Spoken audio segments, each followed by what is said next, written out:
7. Gaslighting phrases used by narcissists. Hello, I'm H.G. Tudor. The narcissist seeks the prime aims. For the majority of narcissists that are unaware, this is done subconsciously. The prime aims is the destination. Control, fuel, character traits, and residual benefits.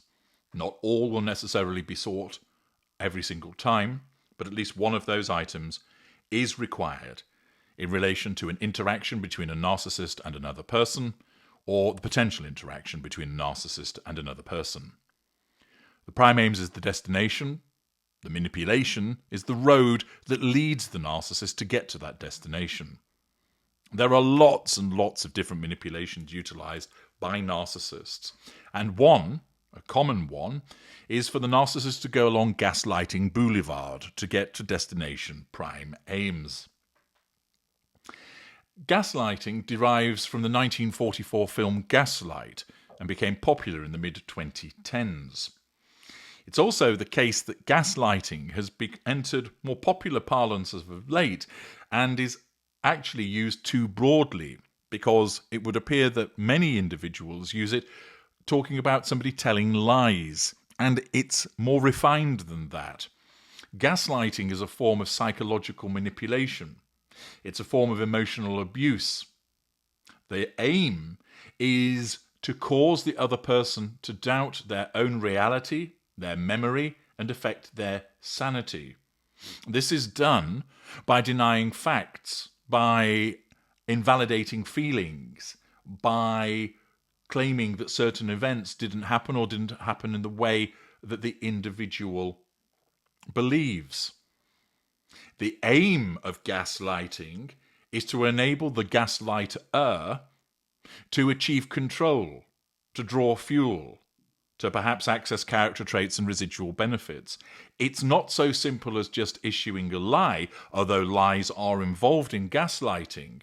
But issuing a simple lie to deny something doesn't amount to gaslighting, but many people think that it does, and they use the term inappropriately. It is a specific form of psychological manipulation, often used by narcissists, because the narcissist has a different variation of what reality is. And where you're dealing with an unaware narcissist, what they see as reality is different from what you see as reality, but it is still their reality. And as I've explained before, what you understand as a lie from them is their actual truth, and that is what is behind the gaslighting. The gaslighting is adopted by the narcissism as a means of harnessing that alternative reality of the narcissist in order to assert control over you and draw fuel from you, etc. It's not just simply telling a lie. There are different phrases that are used. It's often insidious. It's often done in a small way to start undermining you. And the idea of it is to cause you to doubt your reality and memory, making you easy to control, so that you come under the sway of the narcissist and you become all the more reliant upon the narcissist. You effectively think you're the problem and that the narcissist is the solution. That you don't regard the narcissist as a liar, but it's you that is a problem because your recall is affected.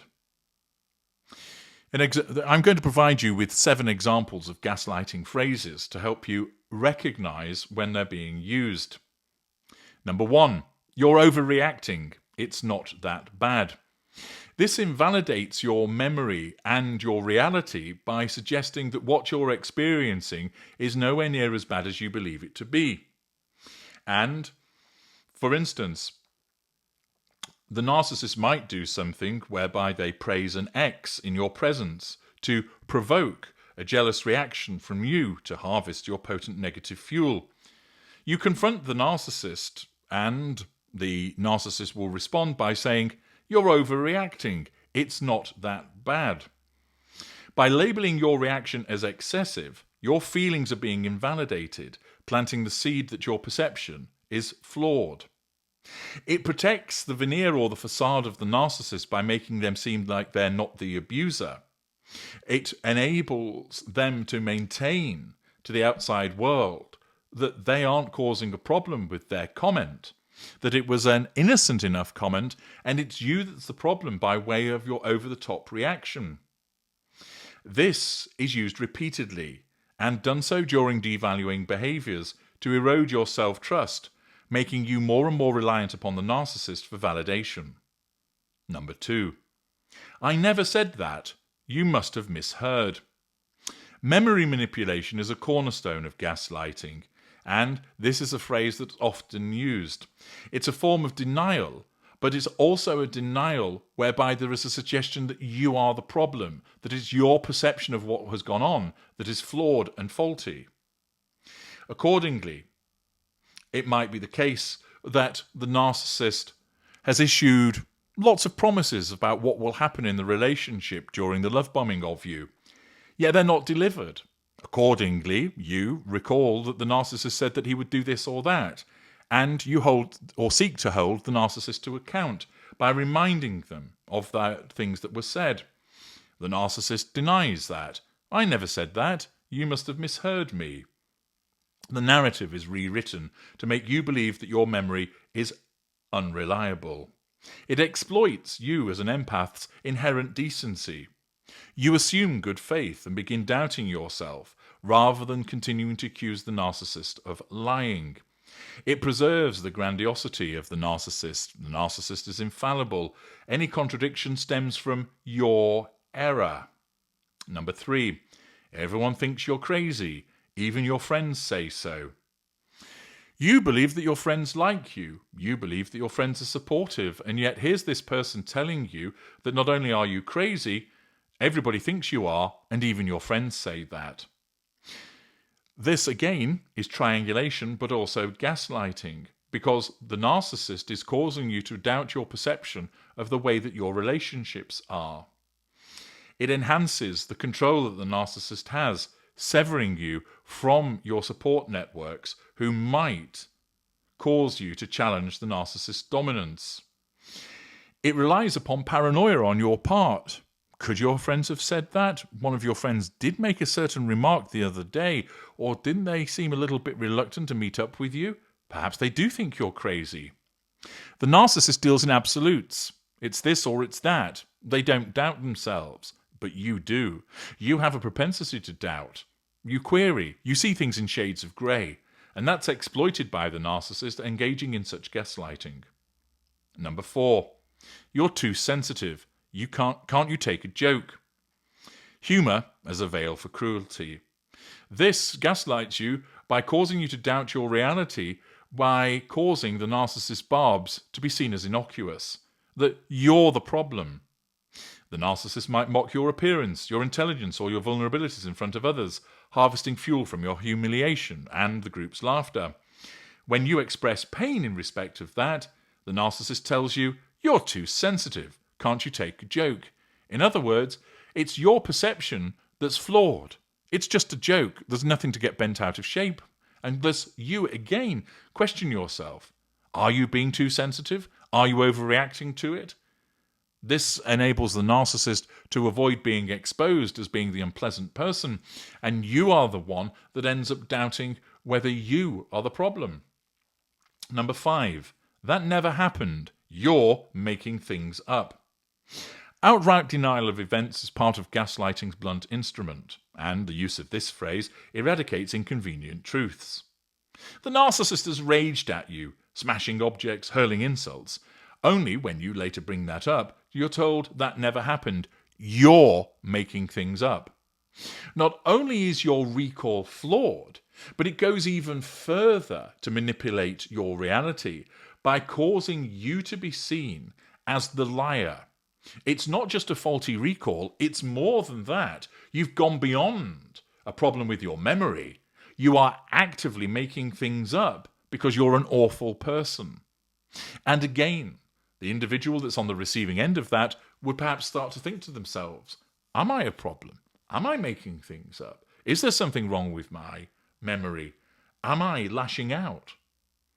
Number 6, if you loved me, you wouldn't question me. It is an habitual tactic of the narcissist to cause you to question your perception of your love for that person.